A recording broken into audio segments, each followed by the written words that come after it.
we've got the most famous break on planet Earth, Malibu. This is where hot dogging started. This is where longboarding really took root in not just surf culture, but in global culture in general.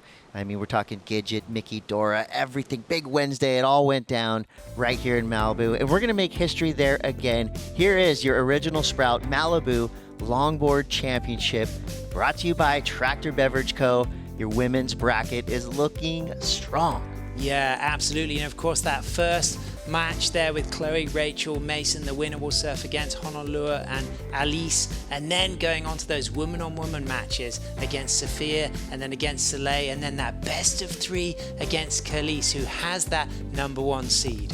Yeah, I'm looking at that range now. Some upsets there. I think Hono dropping back into 4th place. That is a huge blow. She was carrying so much momentum moving into the event so far, but against Alice Lemoyne, she'll be back for revenge. Two really good friends up against each other. Someone who prides herself on her nose riding. Honolulu will go to a rail game, and I can't wait to see all of these matchups. Yeah, match one right there. That's kind of like your last chance for the slow dance, right? That those three surfers are all going to be extremely hungry, and they're gonna need to put up immediately and keep the pedal to the metal to surf all the way from last to first in that draw. It's going to be extremely difficult, but that's why they are the best of the best. So from the women's draw for the Malibu Finals, let's take a look at what's in store for our men's championship day.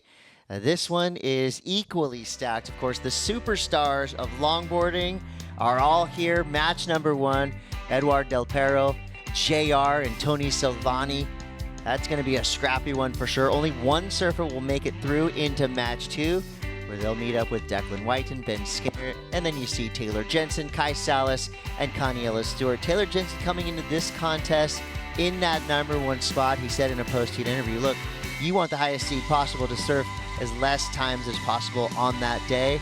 His job's a little bit more difficult now, sitting in 3rd place, but obviously we're talking about Taylor Jensen here. He's one of the GOATs. He's got a huge chance of catching a title. Yeah, and I think as long as they were in from that match 3, they didn't want to be in match 2 or match 1, but the lone goofy footer, JR Esquivel, that's going to be very interesting to see if he can shine against the frontsiders. Tony Silvani, Eduard Del Perro have a lot of connection and history and positive results at Malibu. They will meet Declan Whiten and Ben Skinner. That's going to be really interesting. But there's so much culture in longboarding at Malibu to celebrate, and all of these surfers would have been heavily inspired by that heritage. And it's so important for the longboard community to be there to crown the world champion in this new format. Yeah, and I think I have an idea of who might have the biggest crowd on the beach right there. We know from the Huntington Beach Open that JR always brings out the fans. So that's just going to add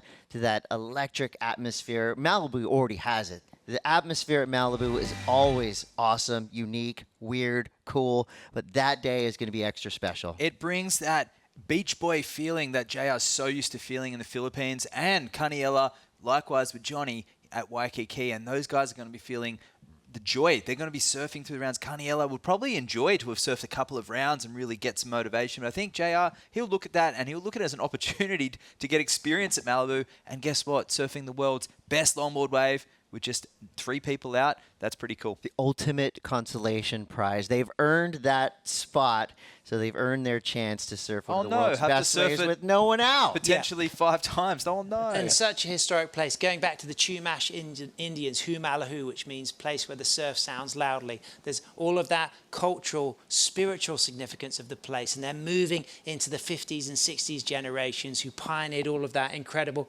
hot dog surfing, and then the Renaissance in the 90s and all of the beautiful logging that inspired the generation of surfers who are going to be there competing. And of course, there's red hot locals who are going to be on the beach getting inspired as the next generation going, you know what, in a few years' time, I want to be going for a world title at Malibu. No doubt. And of course, you mix all the, the beautiful tradition and the history there with the Hollywood element, that Malibu has. I mean, we're talking about Los Angeles prime time South Swell season. The original Gidget, Kathy Kona, she'll be there. Caught up with her the other week. She is so stoked, and she wants to join us on the webcast for a little bit as well. Imagine having Gidget calling one of the women's heats, or at least featuring on the webcast. That's the ultimate. The person who really kicked off surf culture in the USA is excited to have longboarding and the World Championships back at Malibu. Oh, I mean, there's going to be full coverage, and hopefully we have a couple dedicated cams to the infamous, world famous Malibu parking lot, because there's a lot of different types of stories that go down there. We can't tell all of them to you,